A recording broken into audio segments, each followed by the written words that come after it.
El sonido de gotas cayendo lentamente en la oscuridad fue mi única compañía durante 1000 noches interminables. Mis oraciones se convirtieron en susurros de venganza, mientras los gritos de mis hermanos se desvanecían en las paredes de piedra. Yo sobreviví para contar esta historia y para asegurarme de que el hombre que nos llamaba pecadores pagara por sus propios pecados. Mi nombre es Mateo Suárez y crecí en un pequeño pueblo costero de España donde el mar y la fe eran nuestras únicas constantes. Mi familia, profundamente religiosa, me había criado con la firme convicción de que mi destino era servir a Dios. Desde niño, mi madre me contaba historias de santos y mártires antes de dormir, susurrando que algún día yo también podría ser un instrumento divino. Mi padre, un hombre callado que trabajaba reparando barcos pesqueros, simplemente asentía con aprobación cuando hablábamos de mi futuro en la iglesia. Nuestra casa era modesta pero acogedora, con el olor a pan recién horneado los domingos y el sonido de las olas rompiendo contra las rocas como banda sonora de mi infancia. Mis 3 hermanos menores jugaban en la playa mientras yo pasaba horas en la pequeña biblioteca parroquial, devorando textos sobre teología y historia de la iglesia. El padre Miguel, nuestro párroco local, me tomó bajo su protección desde 1900, temprana edad, invitándome a ayudar en la misa dominical desde los 10 años. A los 18, cuando finalmente comuniqué mi decisión de ingresar al seminario, vi lágrimas de orgullo en los ojos de mi madre. Mi padre colocó su mano callosa sobre mi hombro, un gesto que para él equivalía a un discurso completo. Mis hermanos no entendían completamente por qué elegiría una vida de servicio y celibato, pero respetaban mi llamado. El Seminario Santo.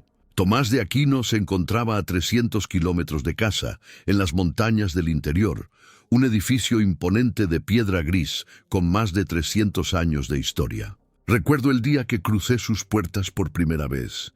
El aire frío y húmedo, el olor a incienso y libros antiguos, las miradas solemnes de los sacerdotes formadores. Todo parecía exactamente como lo había imaginado en mis sueños de juventud. Allí conocí a los que serían mis hermanos en la fe durante los siguientes años. Estaba Fernando, hijo de diplomáticos, con una risa contagiosa y talento para las lenguas antiguas. Joaquín, un converso tardío que había abandonado una prometedora carrera como médico para seguir su vocación. Luis, callado y brillante, cuyo conocimiento de las Escrituras asombraba incluso a nuestros profesores. Y Samuel, el más joven de todos nosotros, con apenas 17 años y una inocencia que todos protegíamos instintivamente. Nos convertimos en un grupo inseparable durante los primeros 2 años de formación.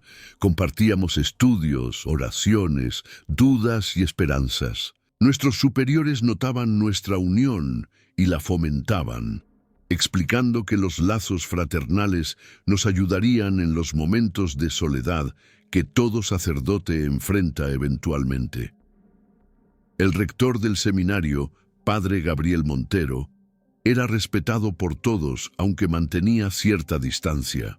Un hombre alto y delgado, con ojos penetrantes que parecían evaluarte constantemente, buscando cualquier signo de debilidad o duda. La rutina diaria en el seminario era rigurosa pero reconfortante. Despertábamos a las 5 de la mañana para la oración matutina, seguida de estudios teológicos, filosofía, historia eclesiástica y práctica pastoral. Las comidas eran momentos de comunión donde compartíamos nuestras experiencias del día. Los domingos teníamos permitido visitar el pueblo cercano, donde practicábamos nuestras habilidades, ayudando en la parroquia local. Aquellos fueron días de certeza y propósito, donde mi fe crecía con cada amanecer.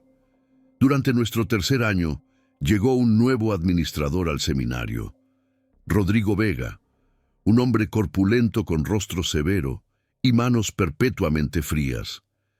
Se encargaba del mantenimiento del edificio, la logística diaria y la comunicación con el exterior. Desde el primer momento algo en su mirada me inquietó, pero lo atribuí a mis propios prejuicios. Rodrigo siempre parecía estar observando desde las sombras, apareciendo en pasillos vacíos cuando menos lo esperabas. Los rumores decían que había trabajado previamente en un monasterio remoto que cerró por razones nunca aclaradas. Al final de nuestro tercer año, cuando el verano se acercaba, el padre Gabriel anunció que los 5 miembros de nuestro grupo habíamos sido seleccionados para un retiro espiritual especial. Explicó que era una oportunidad excepcional para profundizar nuestra vocación antes de los votos preliminares. El retiro tendría lugar en un antiguo monasterio abandonado en las montañas, a 2 días de camino del seminario. Estaríamos solos, sin profesores ni guías, únicamente con la compañía de Dios y las Escrituras. La noticia nos llenó de emoción y anticipación. Considerábamos este retiro como una prueba de la confianza que nuestros superiores tenían en nosotros. La noche, antes de partir, escribí una larga carta a mis padres, contándoles sobre el retiro y mis expectativas. Les expliqué que estaríamos incomunicados durante un mes completo y que regresaría con mayor certeza sobre mi camino. Mi madre respondió con una medalla bendita de San Miguel Arcángel que aún conservo. Mi padre envió un pequeño cuchillo de pescador, explicando que en las montañas podría ser útil para tareas prácticas. Ninguno de nosotros podía imaginar cuán proféticos resultarían ambos regalos. Partimos al amanecer del 15 de julio, con mochilas ligeras y corazones llenos de expectativas. Rodrigo nos acompañaría hasta el monasterio para asegurarse de que encontráramos el lugar y tuviéramos lo necesario para nuestra estancia. El viaje a través de senderos montañosos fue agotador, pero hermoso. Fernando no dejaba de bromear sobre los peligros de la naturaleza, mientras Samuel catalogaba cada planta y animal que encontrábamos. Luis llevaba un pequeño cuaderno donde anotaba pasajes bíblicos que meditaríamos durante el retiro. Joaquín cargaba un botiquín básico, fiel a su formación médica previa. Cuando finalmente divisamos el monasterio al atardecer del segundo día, un escalofrío recorrió mi espalda que no pude atribuir al viento frío de la montaña. La estructura de piedra oscura se alzaba contra el cielo rojizo como una advertencia silenciosa. Sus ventanas vacías parecían ojos vigilantes y las puertas de madera antigua gemían como almas en pena. Rodrigo sonrió por primera vez desde que lo conocía mientras señalaba hacia el edificio. Nos dijo que había sido un centro de exorcismos siglos atrás, donde traían a los poseídos para ser curados. Esta información, compartida en aquel momento preciso, debió ser mi primera señal de alarma. Pero la ignoré, convencido de que mis temores eran tentaciones mundanas que debía superar. Nuestra primera noche en el monasterio transcurrió sin incidentes notables. Limpiamos una de las antiguas celdas de los monjes para usarla como dormitorio comunitario, extendiendo nuestros sacos de dormir sobre el suelo de piedra. Rodrigo nos mostró dónde estaba almacenada la comida, principalmente conservas y alimentos, no perecederos, suficientes para nuestro mes de retiro. Nos explicó el sistema de recolección de agua de lluvia que alimentaba un pozo interior, y nos entregó lámparas de aceite ya que el lugar carecía de electricidad. Antes de partir a la mañana siguiente, nos entregó un sobre sellado de parte del padre Gabriel, indicándonos que contenía instrucciones especiales para nuestro retiro que debíamos abrir después de 3 días de oración y meditación. Cuando Rodrigo finalmente se marchó, sentimos una mezcla de libertad y responsabilidad. Establecimos una rutina diaria similar a la del seminario, pero con más tiempo para la contemplación personal. Despertábamos con el alba para la oración matutina, seguida de lecturas espirituales. Las tardes las dedicábamos a la meditación individual en diferentes partes del monasterio y nos reuníamos al anochecer para compartir nuestras reflexiones. Samuel comentó que el silencio del lugar era tan profundo que podía escuchar sus propios pensamientos como si fueran voces externas. Al tercer día, como se nos había indicado, abrimos el sobre del padre Gabriel. Las instrucciones nos sorprendieron a todos. El documento explicaba que nuestro retiro tenía un propósito especial. El padre Gabriel escribía que había detectado en cada uno de nosotros ciertos pecados ocultos que debíamos purgar antes de avanzar en nuestra formación. A cada uno se nos asignaba un área diferente del monasterio para nuestra purificación individual.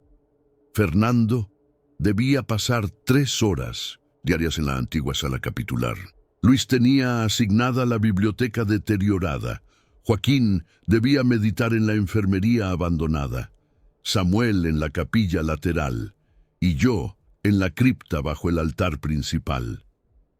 Recuerdo la discusión que siguió a la lectura de aquellas instrucciones. Joaquín expresó incomodidad, mencionando que esta práctica le parecía poco ortodoxa. Luis, siempre el más obediente, argumentó que debíamos confiar en la sabiduría de nuestros formadores. Fernando bromeó diciendo que al menos podríamos contar historias de fantasmas durante las cenas. Samuel permaneció callado, con una palidez inusual en su rostro juvenil.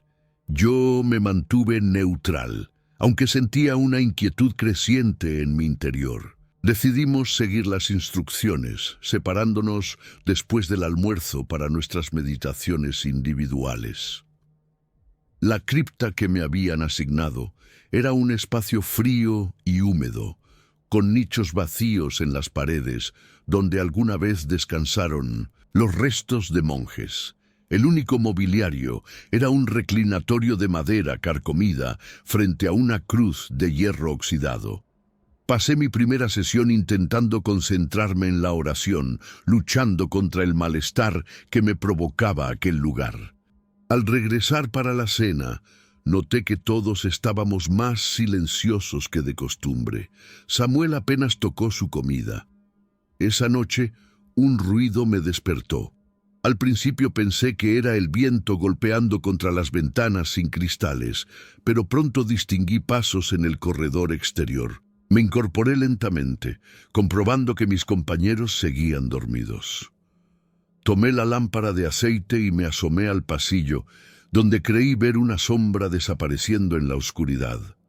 La seguí por impulso, llamando en voz baja, convencido de que era alguno de mis hermanos seminaristas. La sombra me condujo hasta una puerta que no habíamos notado antes, parcialmente oculta tras un tapiz deteriorado. La puerta daba a unas escaleras de piedra que descendían en espiral. El sentido común me aconsejaba regresar y esperar hasta la mañana, pero algo me impulsó a continuar. Bajé los escalones contando mentalmente.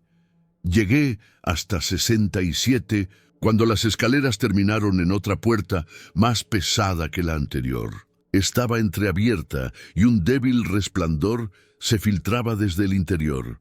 Lo que vi al asomarme congeló la sangre en mis venas. Era una sala amplia, iluminada por antorchas. En el centro había una mesa de piedra con correas de cuero en los extremos. Las paredes estaban cubiertas de símbolos religiosos mezclados con otros que no reconocí, y varios instrumentos metálicos colgaban ordenadamente como herramientas en un taller. Pero lo que me horrorizó fue ver al padre Gabriel, a quien creíamos en el seminario, de pie junto a la mesa, hablando con Rodrigo en voz baja. Retrocedí instintivamente, pero mi lámpara golpeó contra la pared, produciendo un sonido que alertó a los 2 hombres. Corrí escaleras arriba tan rápido como pude, escuchando pasos persiguiéndome. Llegué a nuestra habitación común sin aliento, despertando a mis compañeros con urgencia. Les conté lo que había visto mientras recogíamos nuestras pertenencias para huir. Fernando sugirió que quizás había malinterpretado la situación, pero la llegada de Rodrigo y el padre Gabriel a nuestra puerta acalló sus dudas. El padre Gabriel nos habló con una calma perturbadora, explicando que habíamos sido elegidos para un propósito mayor que el simple sacerdocio. Nos dijo que había identificado en cada uno de nosotros señales de posesión demoníaca sutil que debían ser tratadas antes de que pudieran manifestarse plenamente. Joaquín, utilizando su conocimiento médico, intentó razonar con ellos, explicando que las posesiones demoníacas eran frecuentemente confundidas con condiciones psicológicas o neurológicas. El padre Gabriel respondió con una bofetada que resonó en la habitación silenciosa. Nos informó que no estábamos en posición de cuestionar sus métodos, que llevaba décadas perfeccionando el arte del exorcismo y había detectado en nosotros los mismos signos que había visto en cientos de casos anteriores. Esa noche marcó el comienzo de nuestro verdadero retiro, uno muy diferente al que habíamos anticipado. Fuimos separados y conducidos a diferentes celdas en el nivel inferior del monasterio. Mi celda era apenas más grande que un armario, con 1012, un catre estrecho y un cubo para necesidades básicas. Una pequeña ventana enrejada en la puerta era mi único contacto con el exterior. A través de ella podía ver el pasillo tenuemente iluminado y ocasionalmente la sombra de Rodrigo pasando durante sus rondas. Los primeros días intenté mantener la calma mediante la oración continua. Me convencía de que todo era una prueba de fe, un ejercicio extremo para fortalecer nuestra vocación.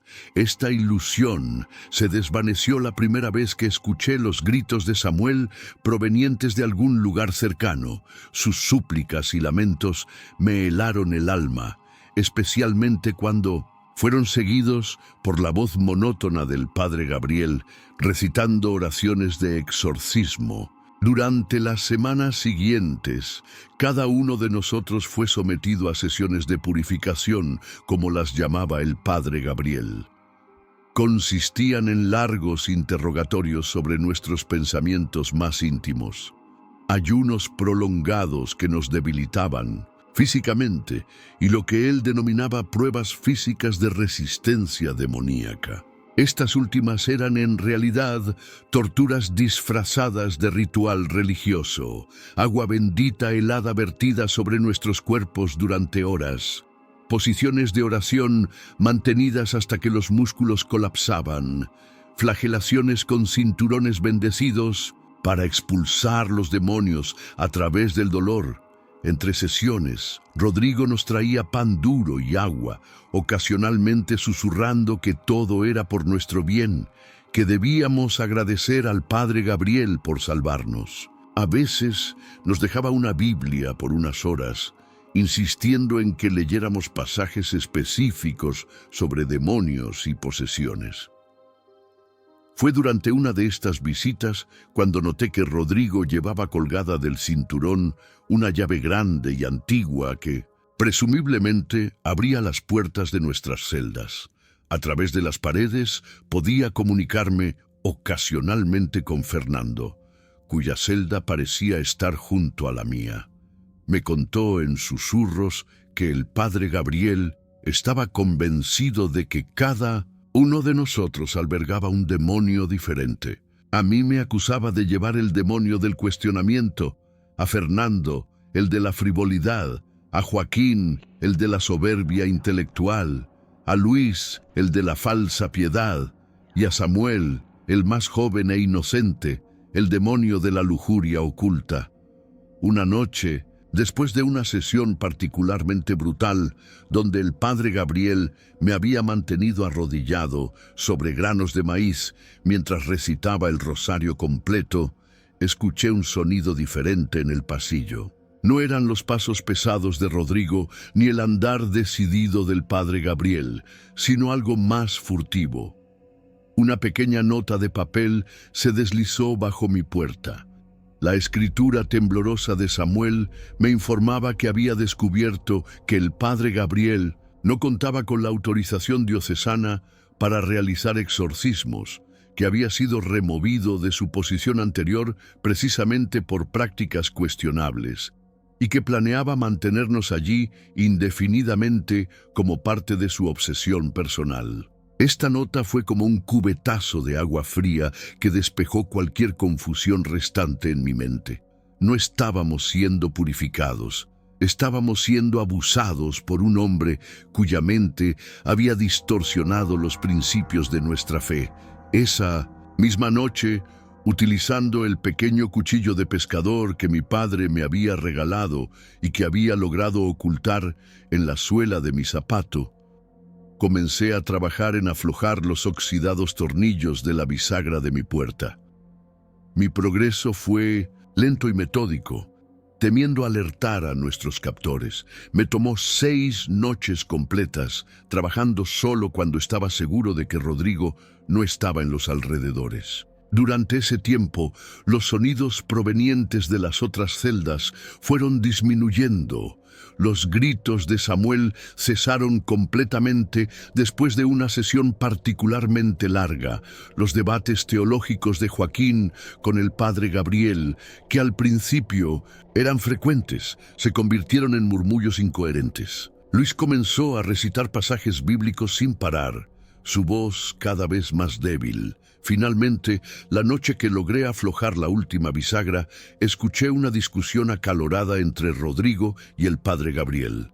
Rodrigo expresaba preocupación por nuestra salud deteriorada, mencionando que si morían bajo su cuidado, las autoridades eventualmente investigarían. El padre Gabriel respondió con furia que éramos recipientes de mal, que debían ser limpiados o destruidos, que su trabajo era un mandato divino superior a cualquier ley humana.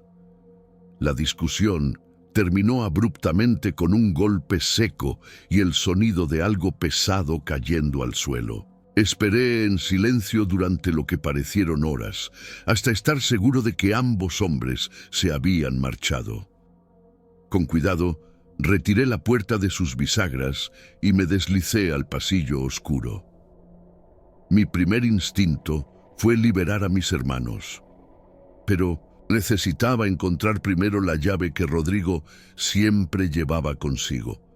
Siguiendo la débil luz que provenía de las escaleras, me dirigí hacia el nivel superior del monasterio. Al llegar al pasillo principal, encontré el cuerpo de Rodrigo tendido en un charco de sangre que emanaba de una herida en su cabeza.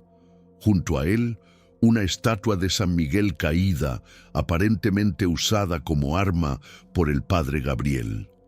Con manos temblorosas, tomé el manojo de llaves de su cinturón y comprobé su pulso. Aún vivía, aunque su respiración era débil e irregular. Mi formación me dictaba ayudarlo, pero mis instintos de supervivencia prevalecieron. Dejándolo allí, regresé apresuradamente a las celdas del sótano. Liberé primero a Fernando, quien apenas podía mantenerse en pie debido a la desnutrición y el maltrato. Juntos abrimos la celda de Joaquín, encontrándolo en estado semiconsciente, murmurando diagnósticos médicos para heridas que le habían infligido. La celda de Luis estaba vacía, con manchas de sangre seca en el catre y las paredes. Al abrir la última puerta, encontramos a Samuel, acurrucado en una esquina, con la mirada perdida y el cuerpo cubierto de heridas en diferentes estados de cicatrización. No reconoció nuestras voces ni respondió a nuestros toques suaves en su hombro. Mientras decidíamos cómo escapar cargando a nuestros hermanos heridos, escuchamos los pasos inconfundibles del padre Gabriel regresando. Fernando me empujó hacia un pequeño nicho en la pared, indicándome que me ocultara. Me susurró que yo era el único con fuerzas suficientes para buscar ayuda, que debía dejarlos y regresar con las autoridades. Antes de que pudiera protestar, él tomó las llaves de mis manos y regresó tambaleándose a su celda, cerrando la puerta tras de sí. Oculto en las sombras, vi al padre Gabriel descender las escaleras con una expresión de furia contenida. Llevaba un recipiente metálico que reconocí como el que usaba para el agua bendita durante los rituales. Se detuvo frente a la celda de Fernando, mirando con sospecha la puerta cerrada. Pareció satisfecho al comprobar que todo estaba en orden y continuó su camino hacia la celda de Samuel, donde comenzó a recitar oraciones en latín con voz monótona. Aprovechando su distracción, me deslicé silenciosamente hacia las escaleras. Al pasar junto al cuerpo inmóvil de Rodrigo, noté que ya no respiraba. La culpa me invadió por no haberlo ayudado cuando aún había posibilidad, pero me obligué a continuar. Mi prioridad debía ser encontrar ayuda para mis hermanos que aún vivían.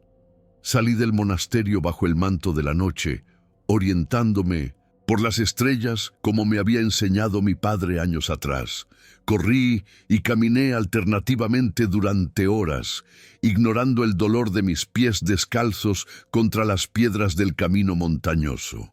Cuando el amanecer comenzaba a teñir el horizonte, divisé las luces de un pequeño pueblo en el valle. Mis últimas fuerzas me abandonaron justo cuando alcanzaba la plaza central, donde caí inconsciente frente a la iglesia local. Desperté 3 días después en un hospital provincial. El sacerdote del pueblo me había encontrado y llamado a emergencias al ver mi estado deplorable. Cuando pude hablar coherentemente, conté mi historia a las autoridades. La incredulidad inicial en sus rostros fue reemplazada por horror a medida que les mostraba las marcas en mi cuerpo y describía con precisión la ubicación del monasterio y la distribución de las celdas subterráneas. Un equipo de policías y médicos partió inmediatamente hacia el monasterio mientras yo permanecía hospitalizado, demasiado débil para acompañarlos. La espera fue una agonía de incertidumbre y culpa. Me atormentaba pensar que quizás el padre Gabriel, alertado por mi escape, hubiera tomado medidas drásticas contra mis hermanos o hubiera huido llevándolos consigo. Cuando el equipo regresó 2 días después, sus rostros sombríos me prepararon para lo peor. Encontraron el cuerpo de Rodrigo tal como lo había descrito. En las celdas del sótano hallaron a Fernando y Joaquín, vivos, pero en condiciones críticas. De Samuel no había rastro, solo manchas de sangre que conducían hacia un pasaje más profundo que los oficiales no habían logrado explorar completamente. Del padre Gabriel y Luis tampoco había señales, aunque encontraron evidencia de que alguien había recogido suministros y documentos antes de abandonar el lugar. La investigación oficial se puso en marcha, revelando gradualmente el alcance de los horrores perpetrados por el padre Gabriel. Descubrieron que su obsesión con los exorcismos había comenzado décadas atrás, cuando era un joven sacerdote asignado a una parroquia rural. Tras un exorcismo fallido que resultó en la muerte de una adolescente, había sido transferido discretamente a diferentes posiciones, siempre bajo supervisión limitada. Su nombramiento como rector del seminario había sido un error administrativo, facilitado por la falsificación de documentos y referencias. También encontraron diarios detallados donde el padre Gabriel documentaba meticulosamente sus técnicas de purificación y los supuestos signos demoníacos que había identificado en docenas de seminaristas a lo largo de los años. Algunos nombres tenían cruces rojas junto a ellos, otros estaban marcados como casos exitosos. El descubrimiento más perturbador fue una fosa común en los bosques cercanos al monasterio, donde encontraron restos humanos que databan de diferentes periodos, todos con señales de haber sufrido los mismos tipos de tortura que nosotros. Mientras la investigación avanzaba, yo luchaba con mi propia recuperación física y espiritual. Las heridas externas sanaban gradualmente, pero las cicatrices internas parecían profundizarse con cada nueva revelación sobre el Padre Gabriel. Mi fe, anteriormente inquebrantable, ahora fluctuaba entre momentos de duda absoluta y períodos de fervor intensificado. Me preguntaba constantemente cómo un sistema en el que había confiado plenamente había permitido que un monstruo como el Padre Gabriel alcanzara una posición de poder sobre jóvenes vulnerables. La noticia final que destruyó cualquier esperanza de normalidad llegó un mes después de mi rescate. Durante una exploración más profunda de los pasajes subterráneos del monasterio, los investigadores encontraron una red de catacumbas naturales extendidas bajo la montaña. Allí, en una cámara iluminada por velas consumidas, encontraron a Luis y Samuel, vivos pero irreconocibles. Habían sobrevivido comiendo insectos y bebiendo agua de filtraciones. Samuel no hablaba en absoluto, mientras Luis repetía incesantemente versículos bíblicos sobre demonios y castigos divinos. Ambos mostraban señales de automutilación ritual, continuando las prácticas del Padre Gabriel incluso en su ausencia. Del Padre Gabriel no había rastro.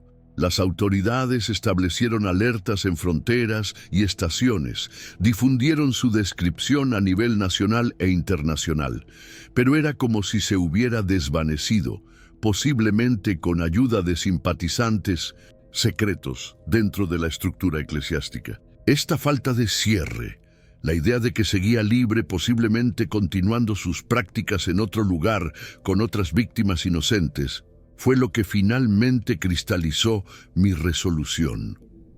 Si las autoridades no podían encontrarlo, yo lo haría, y cuando lo encontrara, me aseguraría de que nunca más pudiera dañar a nadie.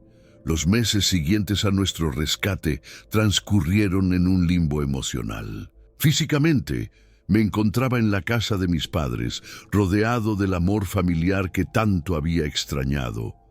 Mentalmente, seguía atrapado en aquella celda oscura, escuchando los gritos de mis hermanos y las oraciones perversas del Padre Gabriel. Las noches eran particularmente difíciles. Despertaba empapado en sudor frío, convencido de estar nuevamente en el monasterio. Mi madre entraba corriendo a mi habitación, sostenía mis manos y recitaba oraciones hasta que mi respiración se normalizaba. Era la cruel ironía de mi situación.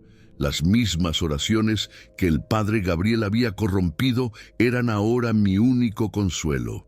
Mi padre, siempre un hombre de pocas palabras, expresaba su apoyo de maneras prácticas.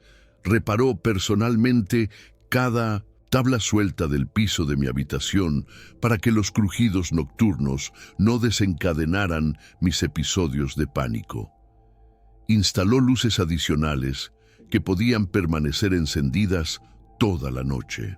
Cuando los vecinos preguntaban sobre mi estado, simplemente respondía que había enfermado durante mis estudios, protegiendo mi dignidad y privacidad. Mis hermanos menores intentaban animarme invitándome a pescar o caminar por la playa como en nuestra infancia. Participaba mecánicamente en estas actividades, pero mi mente permanecía distante. Las olas del mar me recordaban el sonido rítmico de las gotas de agua en mi celda. El resplandor del sol sobre el agua me hacía pensar en el brillo de los instrumentos metálicos que el Padre Gabriel llamaba herramientas de purificación. Las autoridades eclesiásticas enviaron a un psicólogo especializado en trauma para ayudarme. El doctor Navarro, un hombre paciente y comprensivo, visitaba nuestra casa 3 veces por semana. Durante nuestras primeras sesiones, apenas podía articular palabras. Me entregaba hojas de papel donde dibujaba obsesivamente los símbolos que había visto en las paredes de aquella sala subterránea.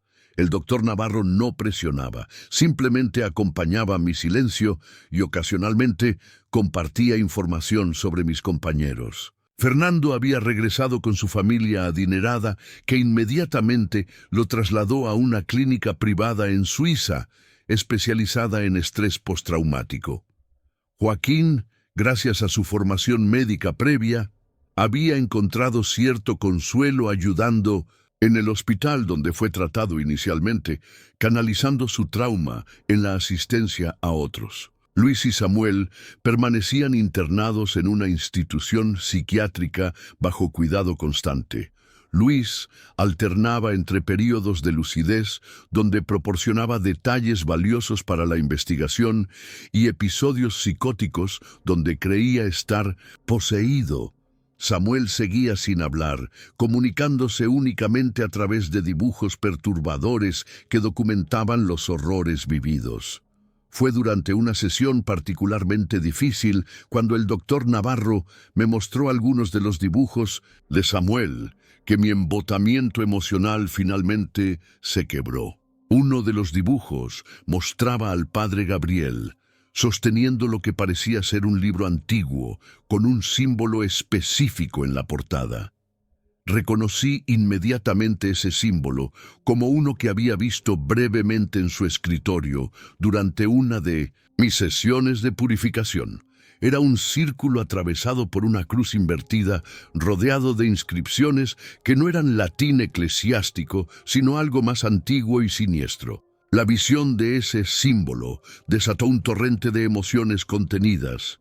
Lloré por primera vez desde mi rescate, un llanto desgarrador que alarmó a mi familia.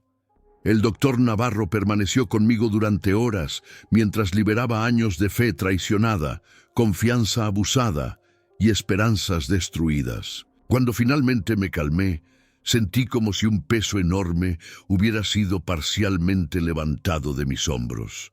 No era sanación, pero era el comienzo del reconocimiento de mi dolor. Las semanas siguientes trajo nuevas revelaciones. La investigación oficial había descubierto que el padre Gabriel pertenecía a una secta clandestina dentro de la iglesia. Un grupo que creía que los métodos convencionales de exorcismo eran insuficientes para combatir la supuesta creciente influencia demoníaca en el mundo moderno. Esta secta, que se hacía llamar los purificadores, había operado en las sombras durante décadas, identificando jóvenes seminaristas que consideraban particularmente susceptibles a influencias demoníacas o especialmente valiosos para su causa si podían ser quebrados y reconstruidos bajo sus creencias. Cada nueva información sobre la secta y sus prácticas revivía mi trauma, pero también alimentaba algo más. Una determinación creciente, un propósito que comenzaba a definirse con claridad cristalina. Ya no soñaba con continuar mi camino hacia el sacerdocio. Mi nueva vocación era encontrar al padre Gabriel y exponer completamente las operaciones de los purificadores.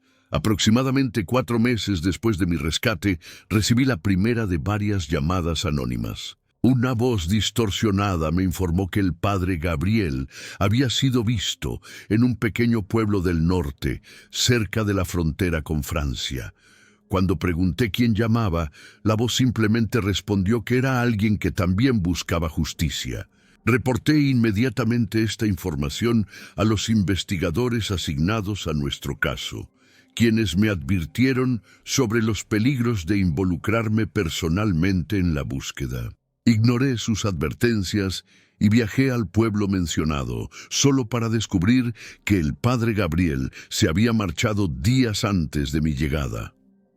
El patrón se repitió con 3 llamadas más durante los siguientes meses.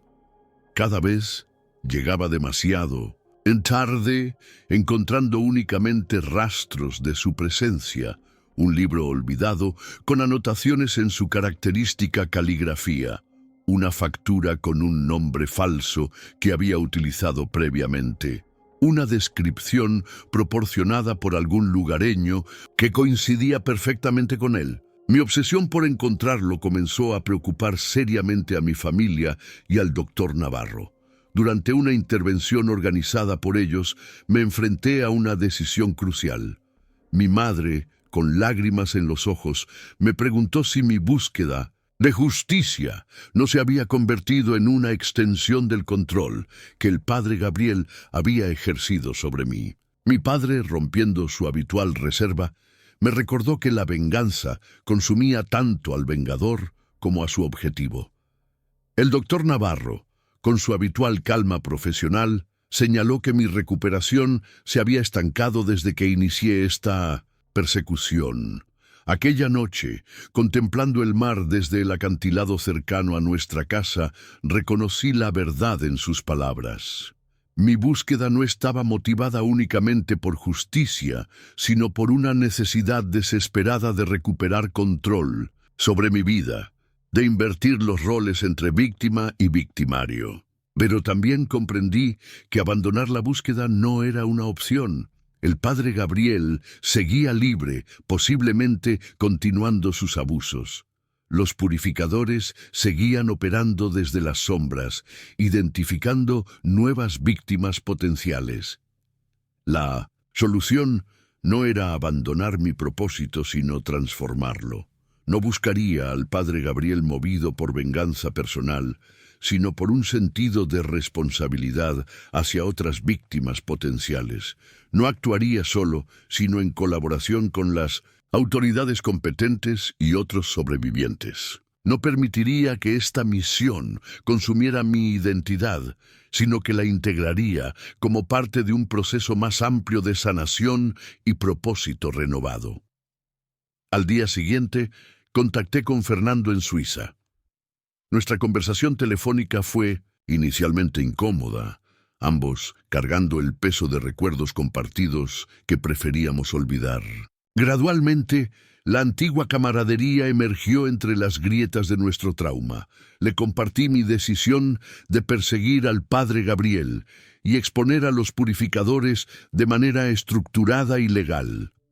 Para mi sorpresa, Fernando ya había iniciado acciones similares, utilizando los recursos de su familia para financiar una investigación privada. Nos reunimos una semana después en Madrid, junto con Joaquín, quien había aceptado nuestra invitación con reservas iniciales. El reencuentro fue emotivo y doloroso. Nos abrazamos torpemente, nuestros cuerpos aún llevando las marcas visibles e invisibles de nuestro cautiverio. Durante 3 días, compartimos habitación en un hotel discreto, reconstruyendo colectivamente nuestra experiencia, identificando patrones y conexiones que individualmente habíamos pasado por alto. Joaquín, con su formación médica, había compilado un análisis detallado de las técnicas utilizadas por el padre Gabriel, distinguiendo entre prácticas de exorcismo tradicionales y las desviaciones específicas que indicaban su pertenencia a los purificadores. Fernando había utilizado sus contactos para obtener documentos internos de la Iglesia, rastreando el historial de transferencias del padre Gabriel y otros sacerdotes con patrones similares. Yo aporté mi conocimiento teológico, identificando las distorsiones doctrinales que justificaban los abusos en la ideología de la secta. Al final de nuestro encuentro, habíamos formado un plan coherente.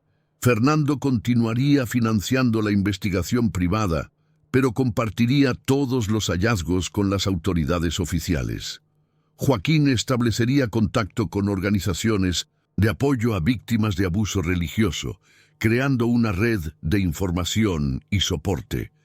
Yo me dedicaría a documentar meticulosamente nuestra experiencia y la investigación subsecuente, preparando eventualmente un expediente completo que pudiera presentarse ante las máximas autoridades eclesiásticas y civiles. Antes de separarnos, visitamos juntos a Luis y Samuel en la institución donde permanecían internados. Fue una visita breve pero significativa. Luis, en uno de sus momentos de lucidez, nos reconoció y sostuvo nuestras manos con fuerza. No mencionamos nuestros planes, pero algo en su mirada sugería comprensión. Samuel permaneció distante, concentrado en un nuevo dibujo que nos entregó al marcharnos. Era diferente a sus obras anteriores, mostrando 5 figuras tomadas de la mano bajo un sol brillante. Era su manera de decirnos que, a pesar de todo, seguíamos siendo hermanos. De regreso en mi pueblo, comuniqué mi decisión a mi familia y al doctor Navarro. Para mi alivio, recibí su apoyo condicionado a que mantuviera mi tratamiento psicológico y estableciera límites saludables en mi implicación. El doctor Navarro incluso ofreció su asistencia profesional para entrevistar a otras posibles víctimas que pudiéramos identificar durante la investigación. 6 meses después de nuestro rescate, recibí otra llamada anónima, la misma voz distorsionada, pero esta vez con información más concreta. El padre Gabriel había establecido un nuevo centro de retiros espirituales en una zona remota de Portugal, operando bajo el nombre de Instituto San Miguel para Renovación Espiritual. La voz me proporcionó coordenadas exactas y me advirtió que tenía al menos 3 jóvenes bajo su control. Antes de colgar, la voz añadió algo que me heló la sangre. El padre Gabriel hablaba frecuentemente de mí, mencionando que mi escape había sido parte de un plan divino para probar su resolución. Esta vez no actué impulsivamente. Compartí la información con Fernando y Joaquín, quienes confirmaron su veracidad a través de sus propios canales. Contactamos con las autoridades portuguesas y españolas, proporcionando toda la evidencia recopilada hasta el momento. Para nuestra frustración, la respuesta oficial fue lenta y cautelosa, limitada por jurisdicciones y procedimientos burocráticos. Después de semanas de inacción oficial, tomamos una decisión colectiva. No podíamos esperar mientras más jóvenes sufrían bajo las manos del padre Gabriel. Pero tampoco podíamos convertirnos en vigilantes actuando fuera de la ley. Necesitábamos un enfoque que expusiera públicamente al padre Gabriel y a los purificadores, forzando a las autoridades a actuar sin demora. Fue entonces cuando concebí el plan que finalmente nos llevaría a obtener justicia y clausura. Un plan que requeriría valor, precisión y la voluntad de revivir nuestras peores pesadillas. Un plan que pondría fin al reinado de terror del padre Gabriel de una vez por todas.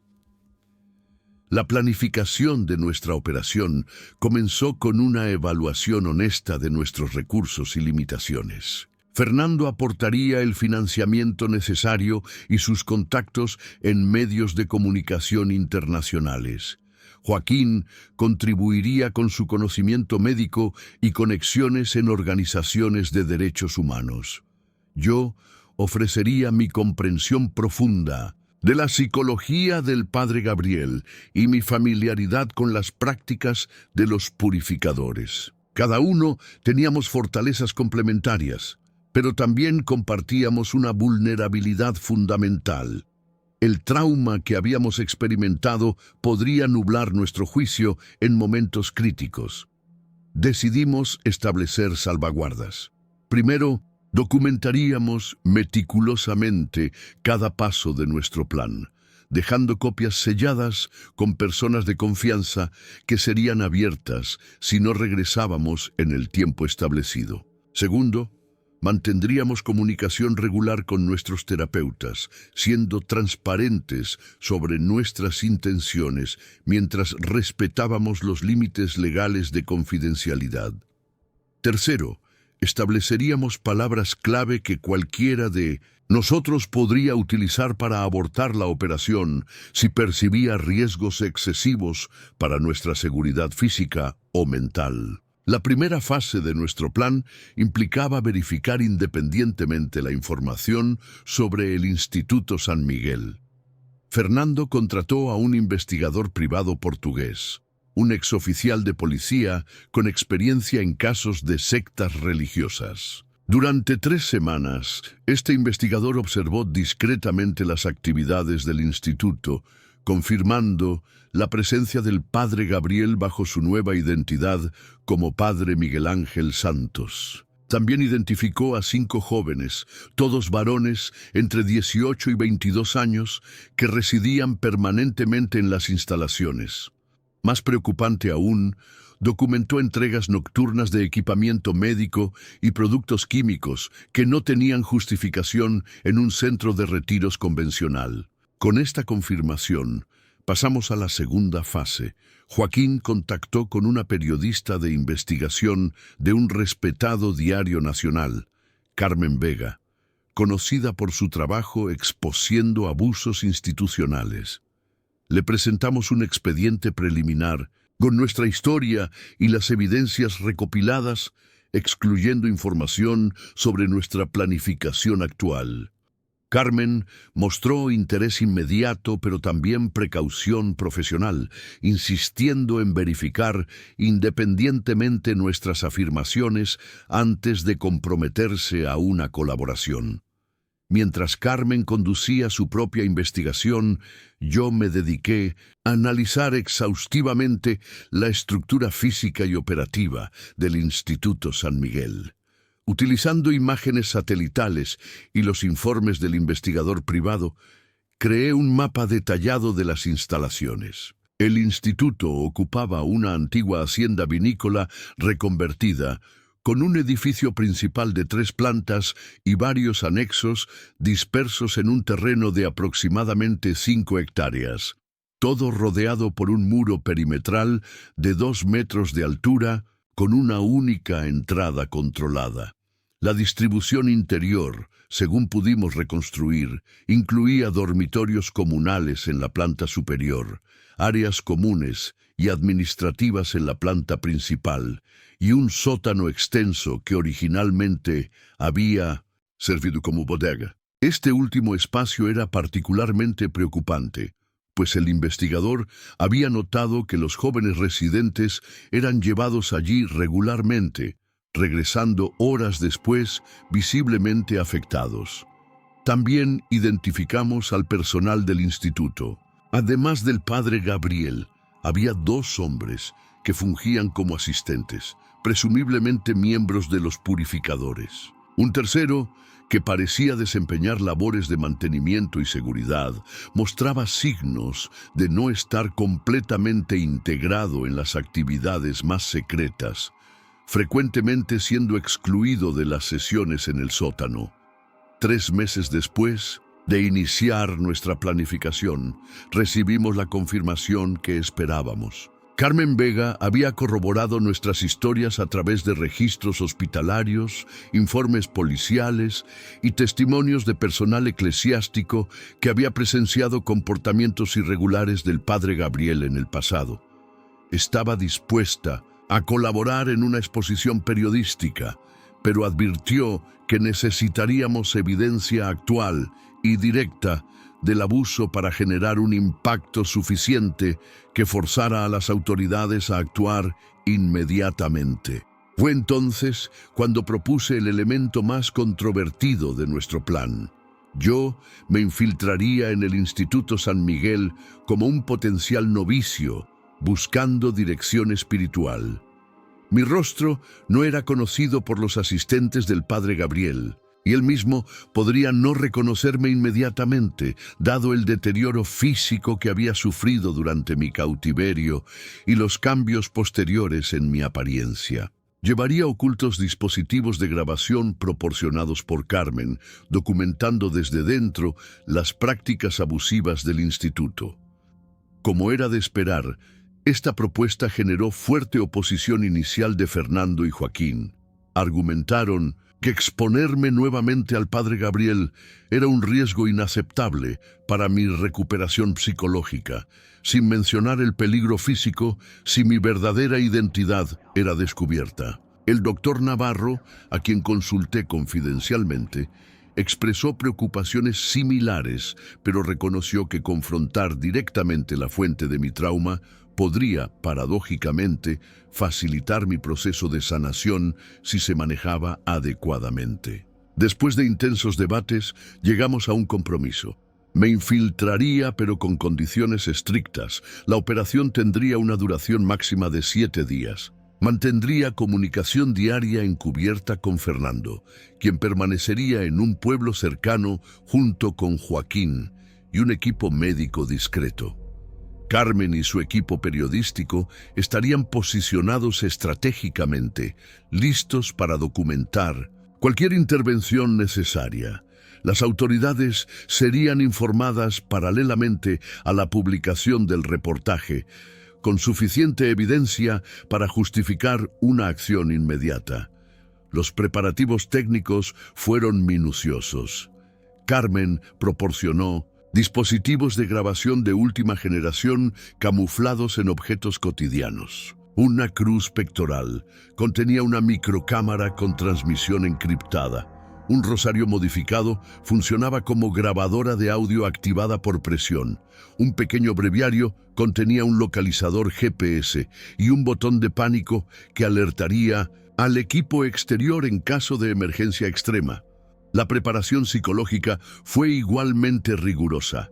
Durante 6 semanas trabajé intensivamente con el Dr. Navarro en técnicas de desensibilización sistemática y gestión de crisis. Recreamos escenarios potencialmente traumáticos, practicando respuestas que me permitieran mantener la compostura sin disociación. Desarrollamos anclas mentales y físicas que podría utilizar discretamente para permanecer conectado con mi propósito cuando el miedo amenazara con paralizarme. Fernando, mientras tanto, se ocupó de crear mi nueva identidad. Me convertiría en Miguel Ferrer, un joven de 27 años, proveniente de Sevilla, con un pasado turbulento de adicciones superadas mediante una conversión religiosa reciente. Buscaba estructura y dirección espiritual estricta, precisamente el tipo de candidato vulnerable que el padre Gabriel prefería. Joaquín me ayudó a ajustar sutilmente mi apariencia y comportamiento, enseñándome a proyectar inseguridad y búsqueda de aprobación, características que había observado en las víctimas preferidas del padre Gabriel. 2 semanas antes de la infiltración, realizamos un ensayo general.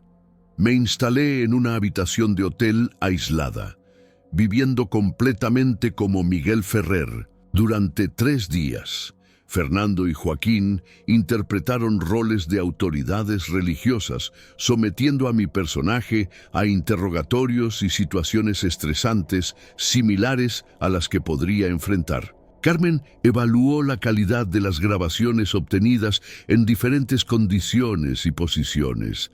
El equipo médico monitoreó mis respuestas fisiológicas al estrés, estableciendo parámetros que indicarían cuándo una intervención sería necesaria durante la operación real. La fecha de inicio se fijó para el 5 de octubre, coincidiendo con el aniversario de la fundación del Instituto San Miguel, cuando sabíamos que aceptarían nuevos candidatos. El plan de contingencia principal contemplaba 3 escenarios de extracción, dependiendo del nivel de riesgo detectado. El más extremo implicaba la intervención directa de autoridades contactadas previamente por Carmen, justificada por el material ya recopilado. La noche anterior a mi partida, nos reunimos en una casa rural alquilada por Fernando a 30 kilómetros del instituto.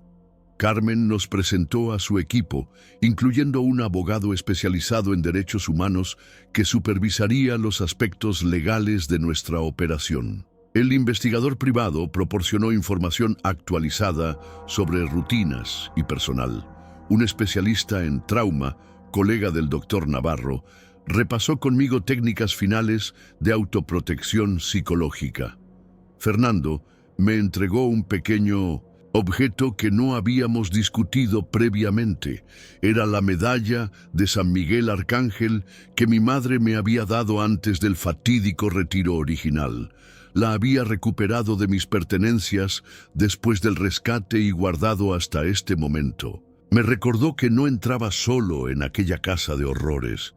que llevaba conmigo no solo equipamiento tecnológico, sino también la fuerza de mi familia, mis hermanos supervivientes y mi propia resolución forjada en el sufrimiento. Esa noche, mientras los demás descansaban, salí al porche de la casa rural y contemplé las mismas estrellas que había observado durante mi cautiverio a través de una pequeña ventana enrejada.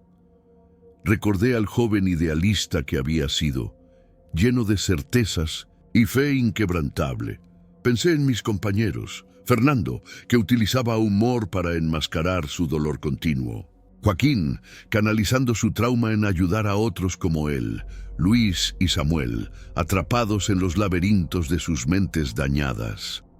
Pensé en los jóvenes actualmente bajo el control del padre Gabriel, viviendo el mismo infierno que nosotros habíamos sobrevivido. Mi resolución se solidificó en aquel momento silencioso. No era venganza lo que me movía, aunque el deseo persistía como una corriente subterránea.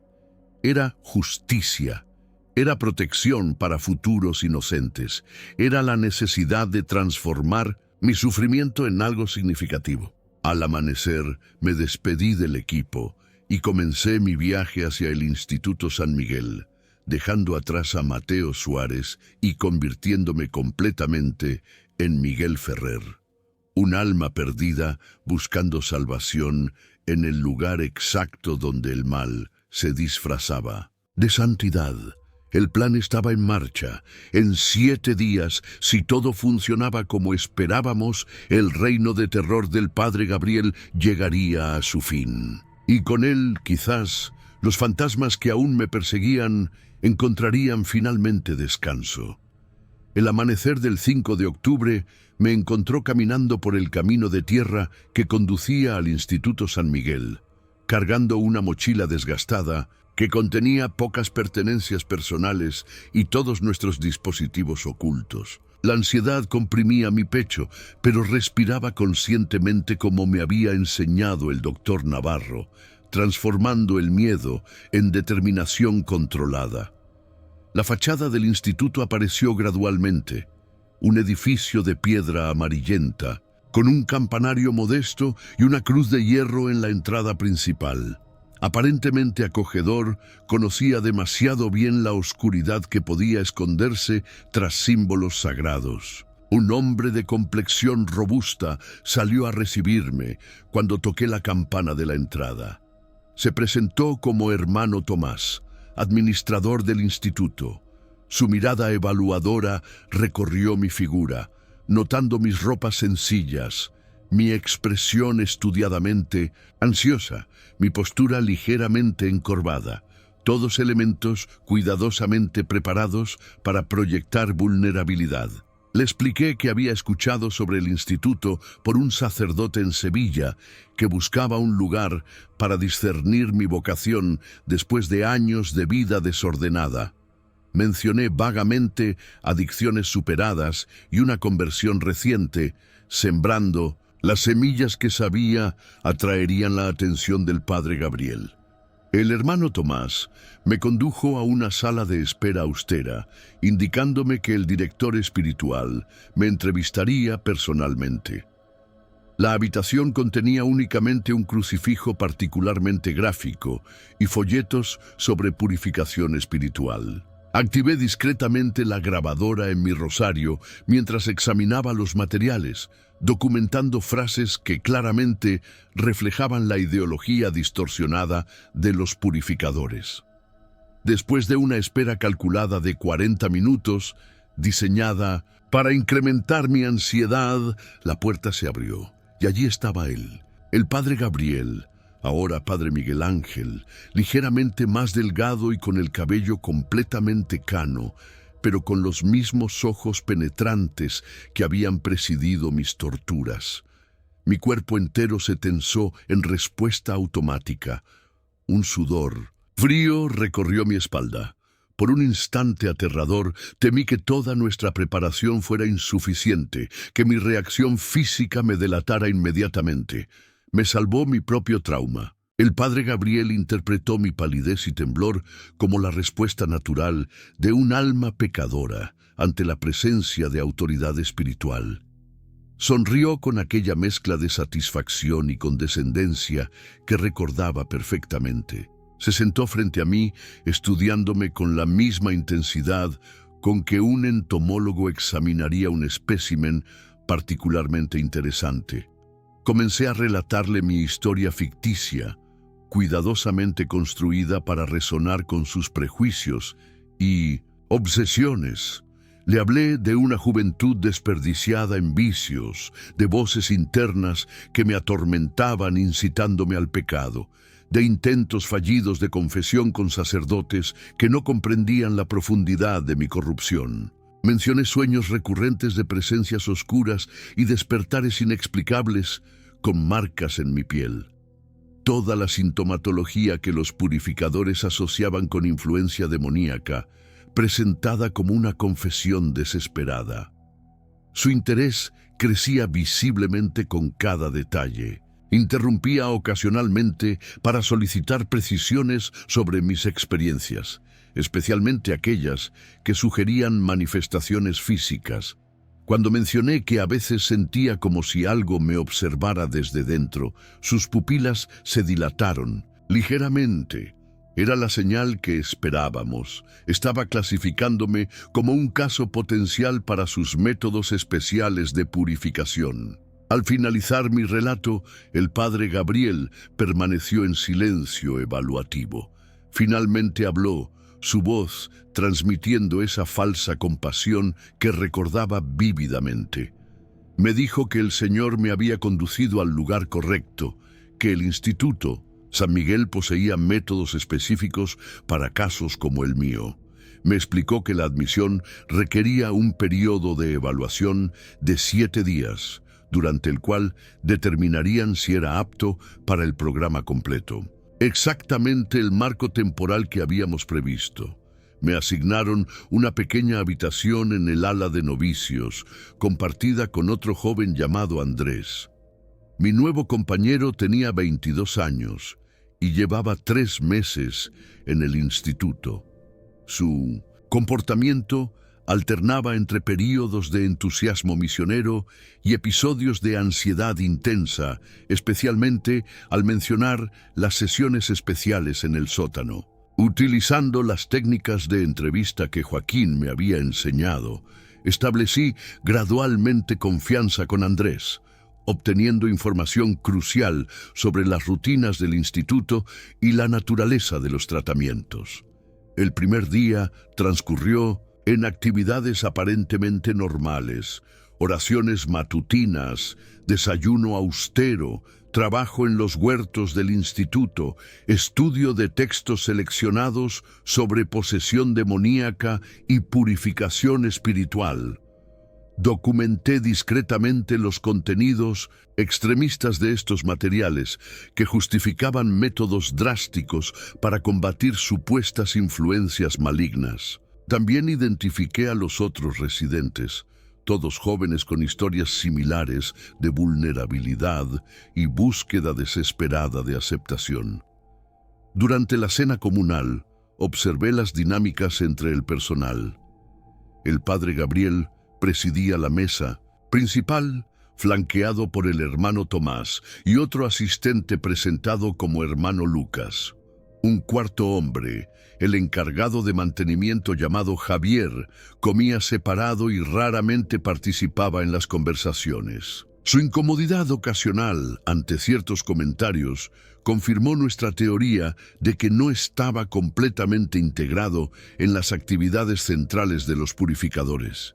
Esa primera noche activé la transmisión encriptada mientras los demás dormían, enviando las grabaciones iniciales al equipo exterior. La respuesta de Fernando, recibida a través del dispositivo oculto en mi breviario, confirmaba que el material era valioso, pero insuficiente para justificar una intervención. Necesitábamos documentar las prácticas específicas que ocurrían en el sótano. El segundo día trajo mi primera prueba significativa. Durante el desayuno, el padre Gabriel anunció que yo participaría en una sesión de discernimiento individual. Fui conducido a su oficina privada, una habitación austera dominada por una biblioteca extensa de textos sobre demonología y exorcismo. La cámara en mi cruz pectoral capturó imágenes de títulos y documentos que posteriormente serían identificados como textos prohibidos por la propia Iglesia por promover prácticas peligrosas. El interrogatorio que siguió fue diseñado para quebrar defensas psicológicas. El padre Gabriel alternaba entre comprensión paternal y acusaciones brutales, técnica que reconocí de mi cautiverio anterior. Me presionó sobre detalles íntimos de mis supuestos pecados pasados, buscando inconsistencias en mi historia fabricada. Cuando mencioné un episodio ficticio donde había contemplado el suicidio, su interés se intensificó notablemente. Este era aparentemente un marcador clave en su sistema de clasificación de casos. Al finalizar la sesión, el padre Gabriel declaró que mi alma estaba efectivamente bajo influencia maligna que requería intervención especializada. Me informó que al día siguiente comenzaría mi proceso de purificación preliminar. La anticipación de enfrentar nuevamente sus métodos desató una crisis de ansiedad apenas regresé a mi habitación. Utilicé las técnicas de anclaje que había practicado, presionando la medalla de San Miguel en mi bolsillo mientras respiraba controladamente. No podía permitirme un colapso ahora. El tercer día marcó mi descenso al sótano. La estructura era inquietantemente similar al subterráneo del monasterio donde habíamos sido torturados. Una sala central con varios instrumentos médicos modificados y símbolos religiosos distorsionados. Habitaciones laterales con puertas reforzadas que permanecían cerradas. El olor a desinfectante hospitalario mezclado con incienso creaba una atmósfera perturbadoramente familiar. El proceso comenzó con lo que el padre Gabriel denominaba diagnóstico espiritual. Fui inmovilizado en una silla mediante correas, supuestamente para protegerme de mis propias reacciones durante la confrontación demoníaca. El hermano Lucas asistía, tomando notas detalladas. Me sometieron a una serie de pruebas pseudocientíficas que mezclaban terminología médica con conceptos teológicos distorsionados. Medían mis reacciones pupilares ante imágenes religiosas y profanas. Registraban mi respuesta galvánica cutánea mientras recitaban oraciones modificadas que incluían provocaciones deliberadas. Cuando mostré reacciones físicas normales, el estrés, como sudoración o incremento del ritmo cardíaco, las interpretaron como confirmación de presencia demoníaca. El padre Gabriel dictaminó que albergaba un demonio de categoría intermedia, un espíritu de duda que debía ser expulsado mediante purificación intensiva. Me informó que mi tratamiento comenzaría formalmente al día siguiente, recomendando ayuno completo para preparar mi cuerpo para la liberación espiritual. Esa noche transmití las grabaciones más incriminatorias hasta el momento. La respuesta de Fernando fue inmediata. El material documentaba claramente abuso psicológico y restricción física no consentida. Carmen había comenzado a preparar el reportaje inicial, pero insistían en obtener evidencia de prácticas más severas para garantizar una intervención inmediata de las autoridades. El cuarto día presentó el verdadero horror del instituto. Fui llevado nuevamente al sótano, donde encontré a Andrés y otro residente en estado semiconsciente, aparentemente sedados tras sus propias sesiones. El padre Gabriel explicó que presenciaría una purificación avanzada para comprender el proceso completo que eventualmente experimentaría. La víctima era un joven llamado Daniel, quien había sido clasificado con infestación demoníaca severa. Lo que siguió Fue una sesión de tortura física y psicológica, disfrazada de ritual religioso. Daniel fue sometido a técnicas que reconocí dolorosamente. Restricción prolongada en posiciones incómodas, exposición alternada a temperaturas extremas, privación sensorial seguida de sobreestimulación, todo acompañado de recitaciones constantes de oraciones distorsionadas y acusaciones de complicidad demoníaca. Mantener mi personaje durante aquella sesión fue la prueba más difícil de toda la operación. Cada grito de Daniel resonaba con mis propios recuerdos traumáticos. Cada justificación teológica perversa del padre Gabriel reavivaba mi indignación y horror. Cuando se me ordenó participar, sosteniendo a Daniel durante una fase particularmente brutal, temí que mi repulsión me delatara. Convertí mi temblor en fervor religioso aparente, murmurando oraciones, mientras la cámara en mi cruz documentaba meticulosamente cada abuso. La sesión concluyó cuando Daniel perdió finalmente el conocimiento. El padre Gabriel declaró satisfecho que el demonio había sido debilitado y programó una continuación para el día siguiente. Mi propia sesión inicial de purificación fue pospuesta, aparentemente como recompensa por mi cooperación entusiasta durante el proceso de Daniel. Esa noche transmití las nuevas grabaciones con urgencia máxima. La respuesta llegó en menos de una hora. El material era concluyente, documentando tortura explícita bajo pretexto religioso. Carmen había contactado a las autoridades, quienes solicitaban 24 horas para preparar una intervención coordinada. Me instruyeron mantener mi posición, pero evitar situaciones de riesgo extremo. El quinto día trajo una complicación inesperada. Durante el desayuno, noté al padre Gabriel observándome con una intensidad diferente. Me llamó nuevamente a su oficina, donde extrajo un archivo que no había visto anteriormente. Mi corazón se detuvo momentáneamente cuando reconocí fotografías de los 5 seminaristas originales que habíamos sido secuestrados en el monasterio. Mi propia imagen, mucho más joven y saludable, me miraba desde aquellas páginas amarillentas. El padre Gabriel habló entonces con una calma escalofriante. Mencionó que mi rostro le resultaba extrañamente familiar desde nuestra primera reunión, que había estado revisando casos anteriores buscando explicación para esa sensación persistente. Me preguntó directamente si nos habíamos conocido en otra circunstancia. El momento crítico había llegado antes de lo previsto. Recurrí a nuestra estrategia de contingencia. Fingí confusión inicial, seguida de un reconocimiento simulado. Le conté que años atrás, durante una crisis personal particularmente intensa, había considerado brevemente el seminario y llegado a visitar Santo Tomás de Aquino para una entrevista preliminar. Que posiblemente nos habíamos cruzado durante aquella visita fugaz.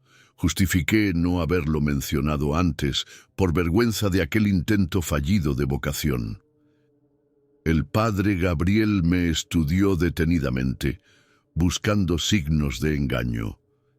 Finalmente, pareció aceptar mi explicación, aunque mencionó que mi caso requería atención especial. Anunció que mi purificación inicial se realizaría esa misma tarde, bajo su supervisión personal. Transmití inmediatamente esta nueva información al equipo exterior. La respuesta fue clara. La intervención se adelantaría al día siguiente, al amanecer. Debía sobrevivir una sesión de purificación sin comprometer mi cobertura. La tarde trajo mi propio descenso al infierno personal. Fui conducido nuevamente al sótano, donde el padre Gabriel había preparado lo que llamaba una cámara de confrontación espiritual. Una pequeña habitación sin ventanas, con paredes cubiertas de espejos y símbolos religiosos distorsionados, iluminada únicamente por velas rojas que creaban sombras fluctuantes y amenazadoras. El procedimiento comenzó con un interrogatorio invasivo sobre mis supuestos pecados pasados, cada confesión registrada y amplificada como evidencia de corrupción interna.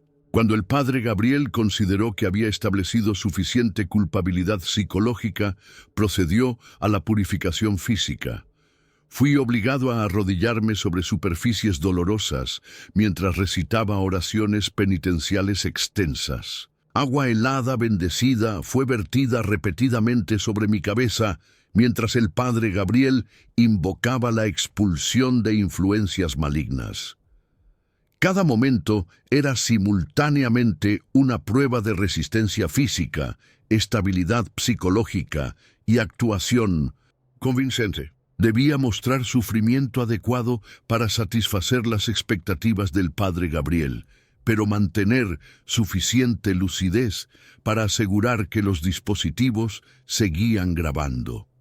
Permitir que el dolor evocara respuestas emocionales auténticas, pero contener cualquier flashback traumático que pudiera revelar mi verdadera identidad. La sesión se intensificó gradualmente. El padre Gabriel aplicó técnicas de privación sensorial alternadas con estímulos dolorosos, buscando lo que denominaba puntos de anclaje demoníaco en mi cuerpo. Cuando alcancé mis límites físicos, simulé el tipo de colapso emocional que había observado en otras víctimas. Una combinación de llanto, confesiones incoherentes y promesas desesperadas de reforma. Mi rendición aparente satisfizo al padre Gabriel, quien declaró la sesión inicial exitosa. Me informó que tras descansar esa noche, comenzaríamos mañana la purificación profunda, un proceso de 3 días que eliminaría definitivamente la influencia maligna. Fui llevado a mi habitación en estado semiconsciente, donde Andrés me ayudó silenciosamente, reconociendo en mí su propia experiencia traumática. Cuando recuperé suficientes fuerzas, realicé mi última transmisión. Confirmé que sobrevivía sin lesiones graves y que los dispositivos seguían operativos. La respuesta final llegó poco después. La intervención estaba programada para las 5 de la mañana. Debía permanecer en mi habitación con Andrés, asegurando que ambos estuvieran lejos del peligro inicial. Esa noche, incapaz de dormir, debido al dolor físico y la anticipación, contemplé el rostro durmiente de Andrés. Me recordaba a Samuel, con aquella misma inocencia vulnerada. Pensé en Daniel, recuperándose en alguna habitación cercana, sin saber que su sufrimiento sería el último que el padre Gabriel infligiría. Pensé en todos los que habían pasado por estas pruebas antes que nosotros, algunos que probablemente no sobrevivieron para contarlo. La justicia que llegaría al amanecer no podría deshacer el daño causado, pero detendría el ciclo de abuso que había continuado demasiado tiempo. El amanecer llegó con el sonido de vehículos aproximándose. Desperté a Andrés, explicándole brevemente que ayuda externa había llegado. Su confusión inicial se transformó en incredulidad cuando escuchamos las primeras órdenes policiales resonando en el patio principal. Le pedí que permaneciera junto a mí, prometiéndole que estaba a salvo. La operación policial fue rápida y coordinada. Oficiales especializados en situaciones con rehenes aseguraron primero a los residentes, evacuándonos a una zona segura. Simultáneamente, otro equipo detuvo al personal del instituto. Vi al padre Gabriel siendo esposado mientras protestaba, invocando persecución religiosa y malentendidos procedimentales. Nuestros ojos se encontraron brevemente mientras era conducido a un vehículo policial. No había reconocimiento en su mirada, solo la indignación del poderoso confrontado, finalmente con consecuencias. Una vez en zona segura, revelé mi verdadera identidad a los oficiales al mando, entregando todos los dispositivos de grabación. Fernando y Joaquín llegaron poco después, junto con el equipo médico que comenzó a atender a los jóvenes rescatados. Carmen y su equipo periodístico documentaban discretamente la operación, equilibrando la necesidad de evidencia pública con la privacidad de las víctimas. Las horas siguientes transcurrieron en un torbellino de declaraciones oficiales, evaluaciones médicas y reuniones con fiscales. El material que habíamos recopilado era abrumador en cantidad y claridad. Videos, audios y documentos incautados del instituto proporcionaban evidencia irrefutable de abuso sistemático bajo pretexto religioso. Los testimonios de los 5 jóvenes rescatados confirmaban que las prácticas documentadas durante mi infiltración eran rutinarias y habían ocurrido durante meses. Particularmente valioso resultó el testimonio de Javier, el encargado de mantenimiento, quien admitió haber sospechado actividades irregulares, pero temido intervenir. Proporcionó información sobre ubicaciones anteriores donde el padre Gabriel había operado bajo diferentes identidades, ampliando significativamente el alcance de la investigación. Cuando los investigadores accedieron al ordenador personal del padre Gabriel, descubrieron archivos encriptados que contenían registros detallados de docenas de víctimas anteriores, incluyendo nuestro grupo original del seminario. Estos documentos establecían conexiones con otros miembros de los purificadores, operando en diferentes regiones, transformando nuestro caso local en una investigación internacional sobre abuso institucional religioso. 3 días después de la intervención, mientras los últimos detalles de mi declaración oficial eran procesados, solicité un momento a solas con el fiscal principal. Le entregué una memoria USB que contenía mi diario personal, detallando en todo el proceso, desde nuestro cautiverio original hasta la infiltración reciente. Le expliqué que, aunque todo el material probatorio ya estaba en sus manos, consideraba importante que comprendieran las motivaciones y el contexto completo detrás de nuestra operación. Esa noche, Fernando, Joaquín y yo nos reunimos privadamente en la casa rural que había sido nuestro centro de operaciones.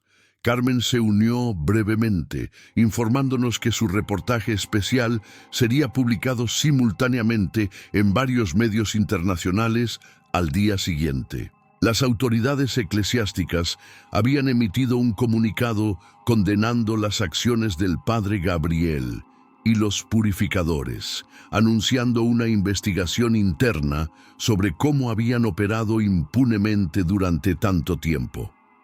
Mientras compartíamos una cena sencilla, el peso de los años de trauma y búsqueda parecía finalmente aligerarse. No era el final de nuestro proceso de sanación, pero sí un punto de inflexión significativo. Fernando mencionó que utilizaría parte de sus recursos para establecer una fundación dedicada a apoyar a víctimas de abuso religioso. Joaquín habló de incorporar su experiencia en programas de formación para profesionales de salud mental que trabajaban con sobrevivientes de trauma.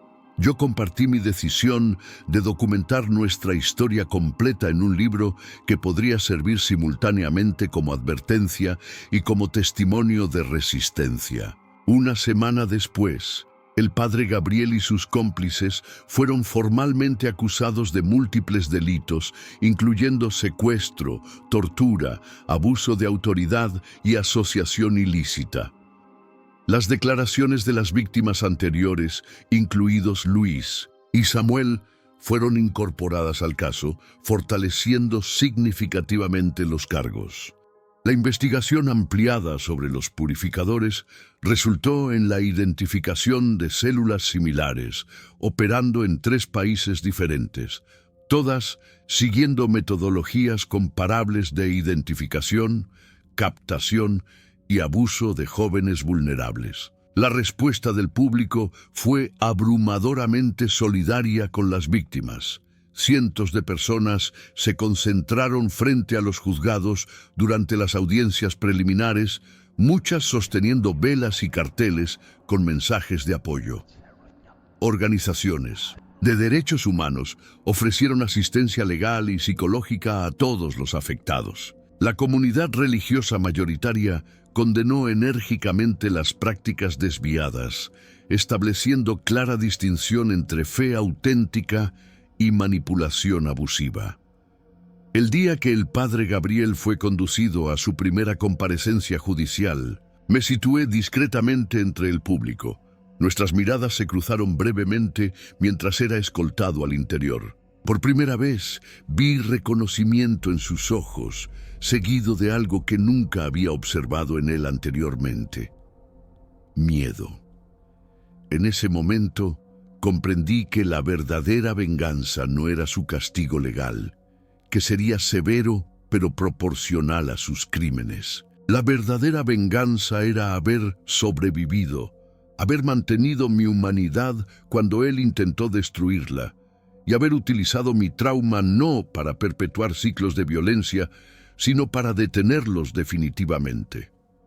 Un año ha transcurrido desde la caída del Instituto San Miguel y la exposición pública de los purificadores. La vida ha adquirido nuevos ritmos y propósitos, aunque las cicatrices permanecen como recordatorios silenciosos de caminos recorridos.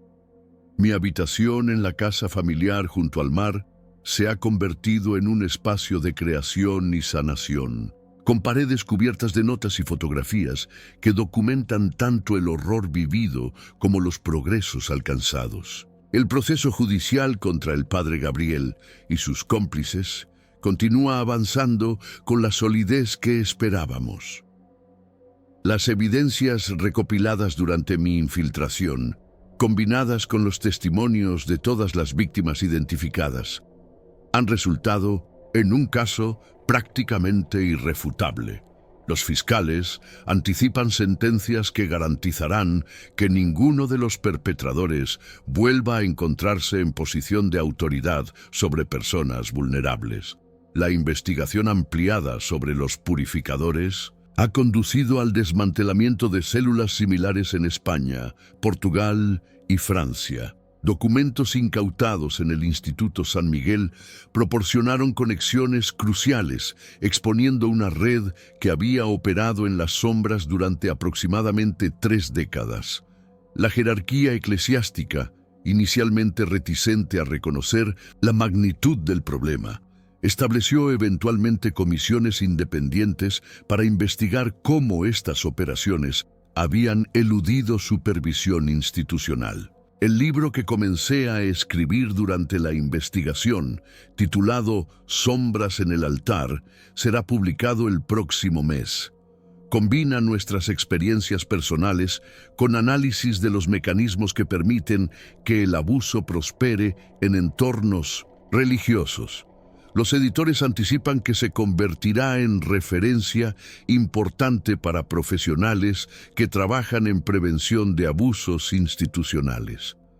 Las regalías serán destinadas íntegramente a la Fundación Luz en las Sombras, establecida por Fernando para apoyar a supervivientes. La fundación ha crecido exponencialmente desde su creación. Actualmente proporciona asistencia legal, psicológica y financiera a víctimas de abuso religioso en toda la península ibérica. Joaquín dirige el Departamento de Atención Psicológica, implementando protocolos específicos para trauma complejo, vinculado a manipulación espiritual. Fernando gestiona los aspectos administrativos y financieros, utilizando sus conexiones empresariales para asegurar sostenibilidad a largo plazo. Los jóvenes rescatados del Instituto San Miguel han seguido caminos diversos de recuperación. Andrés, con quien compartí habitación durante mi infiltración, trabaja ahora como asistente en la fundación, encontrando propósito en ayudar a otros supervivientes. Daniel, quien sufrió las sesiones más severas de purificación, requirió hospitalización prolongada, pero gradualmente recupera autonomía. Los otros 3 han preferido privacidad absoluta, manteniendo contacto únicamente con sus terapeutas asignados. Luis y Samuel, mis hermanos del seminario original, muestran progresos lentos pero consistentes. Luis alterna períodos de lucidez, extendida con episodios de regresión menos frecuentes e intensos que anteriormente. Samuel ha comenzado a comunicarse verbalmente en contextos controlados y seguros, principalmente a través de sesiones de arteterapia, donde transforma gradualmente sus representaciones gráficas del trauma en expresiones de esperanza tentativa. El impacto social de nuestro caso ha sido significativo. Diversas instituciones religiosas han implementado protocolos mejorados de supervisión y denuncia. Organizaciones educativas incorporan ahora formación específica sobre identificación de manipulación espiritual y abuso de autoridad religiosa. Los medios de comunicación mantienen seguimiento regular sobre temas relacionados, contribuyendo a la concienciación pública sobre dinámicas previamente ignoradas o silenciadas. Carmen Vega, la periodista que documentó nuestra operación, recibió múltiples reconocimientos profesionales por su cobertura ética y exhaustiva. Continúa investigando casos similares, estableciéndose como referente en periodismo sobre abusos institucionales. Su trabajo ha inspirado a otros profesionales a abordar estas temáticas con mayor profundidad y sensibilidad hacia las víctimas. En el plano personal, mi relación con la espiritualidad ha evolucionado de maneras que nunca habría anticipado.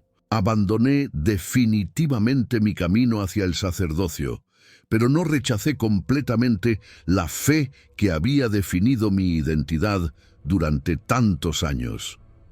Gradualmente, con ayuda continua del Dr. Navarro, he conseguido separar las manipulaciones experimentadas de los principios fundamentales que aún encuentro valiosos. Hace 6 meses comencé a asistir ocasionalmente a servicios religiosos en una pequeña parroquia costera lejos de mi pueblo natal.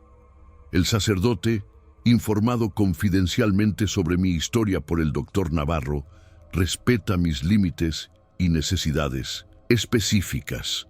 No busco reconstruir certezas absolutas, sino encontrar espacios de contemplación donde las preguntas sean tan valoradas como las respuestas. Mi espiritualidad actual es más humilde, más abierta a la duda como componente legítimo del camino humano. Mi familia ha sido pilar fundamental durante todo este proceso. Mi madre, inicialmente devastada por las revelaciones sobre los abusos, transformó su dolor en activismo dentro de grupos parroquiales, educando sobre señales de manipulación espiritual. Mi padre, fiel a su naturaleza práctica, renovó completamente nuestra casa familiar, eliminando rincones oscuros y creando espacios abiertos llenos de luz natural, su manera silenciosa de combatir las sombras que me habían aprisionado. Las pesadillas continúan visitándome ocasionalmente, aunque con menor frecuencia e intensidad. El rostro del padre Gabriel aparece ahora más distante, menos definido, perdiendo gradualmente el poder paralizante que una vez ejerció sobre mi mente. En su lugar, sueño cada vez más con mis hermanos seminaristas en versiones saludables y completas, caminando juntos hacia horizontes luminosos. El Dr. Navarro me asegura que esta evolución indica progreso significativo en mi proceso de integración traumática. Hace 3 semanas visité por primera vez la prisión donde el padre Gabriel permanece en detención preventiva. No busqué verlo personalmente, simplemente necesitaba confrontar el espacio físico que ahora lo contiene, invirtiendo la dinámica de poder que existió durante nuestro cautiverio. Permanecer voluntariamente frente a aquellos muros, sabiendo que podía alejarme cuando eligiera, constituyó un acto simbólico de reclamación de autonomía que había planificado con mi terapeuta durante meses. El verdadero momento de clausura llegó inesperadamente la semana pasada. Fernando, Joaquín y yo visitamos a Luis y Samuel en la institución donde continúan su recuperación. Por primera vez, desde nuestro rescate original, los 5 sobrevivientes, nos encontramos reunidos en circunstancias controladas y seguras. No hubo grandes conversaciones ni revelaciones dramáticas. Simplemente compartimos una comida sencilla en el jardín terapéutico, existiendo juntos en un presente que alguna vez pareció imposible. Durante aquella visita, Samuel me entregó un dibujo que había creado específicamente para mí. Representaba 5 pequeñas llamas unidas formando una hoguera que iluminaba la oscuridad circundante. El simbolismo era simple pero profundamente significativo. Separados, habríamos sido consumidos por la oscuridad que el Padre Gabriel representaba. Unidos, generamos suficiente luz para encontrar caminos de regreso hacia versiones renovadas de nosotros mismos. Esa imagen sintetiza perfectamente el mensaje central que intento transmitir a través de mi trabajo actual con otras víctimas. El trauma nunca desaparece completamente, las cicatrices permanecen, pero no estamos obligados a definirnos exclusivamente por nuestras heridas. El mismo fuego que casi nos consume puede, cuando es compartido y dirigido conscientemente, iluminar senderos de recuperación para nosotros y para otros que enfrentan oscuridades similares. Esta mañana, caminando por la playa donde transcurrió mi infancia, observé las marcas que la marea dejaba sobre la arena, patrones complejos que serían borrados por el próximo ciclo, solo para ser reemplazados por nuevas configuraciones igualmente transitorias y hermosas. Me recordó que el sufrimiento, como las mareas, forma parte inevitable del ritmo vital. Lo verdaderamente significativo no es la ausencia de marcas, sino nuestra capacidad para adaptarnos, transformarnos y eventualmente encontrar belleza incluso en los patrones dejados por las tormentas más devastadoras. El sol comenzaba a elevarse sobre el horizonte marino, convirtiendo las aguas oscuras en reflejos dorados. Permanecí inmóvil, permitiendo que la calidez gradual alcanzara mi piel. No soy la misma persona que ingresó al seminario años atrás, lleno de certezas inquebrantables y fe inocente. Tampoco soy únicamente la suma de traumas experimentados en celdas oscuras. Soy ambos y mucho más, continuamente evolucionando hacia una integración que honra tanto las cicatrices como las posibilidades futuras. La venganza que inicialmente buscaba ha sido reemplazada por algo más sustancial y duradero. Justicia para las víctimas pasadas, protección para potenciales víctimas futuras, transformación de sistemas que permitieron abusos sistemáticos y principalmente recuperación de nuestra propia humanidad que el Padre Gabriel intentó destruir, pero solo consiguió temporalmente oscurecer. Mientras regresaba lentamente hacia casa, donde páginas finales de mi libro esperaban ser completadas, recordé una frase que Luis repetía durante sus momentos de mayor lucidez. La verdadera libertad no consiste en escapar de las celdas físicas, sino en evitar que construyan prisiones permanentes en nuestras mentes. Hoy, bajo este sol naciente, caminando sobre arena que conserva mis huellas solo brevemente antes de renovarse, me siento genuinamente libre por primera vez en muchos años. Mi nombre es Mateo Suárez. Sobreviví al infierno disfrazado de salvación. Expuse la oscuridad que se ocultaba tras símbolos sagrados. Ayudé a liberar a otros atrapados en ciclos de abuso justificado con retórica divina. Esta es mi historia, mi testimonio y mi ofrenda a quienes aún luchan por encontrar voz y justicia en sus propias sombras. El camino hacia la recuperación nunca es lineal ni está garantizado, pero existe, permanece abierto y nadie debe recorrerlo en soledad.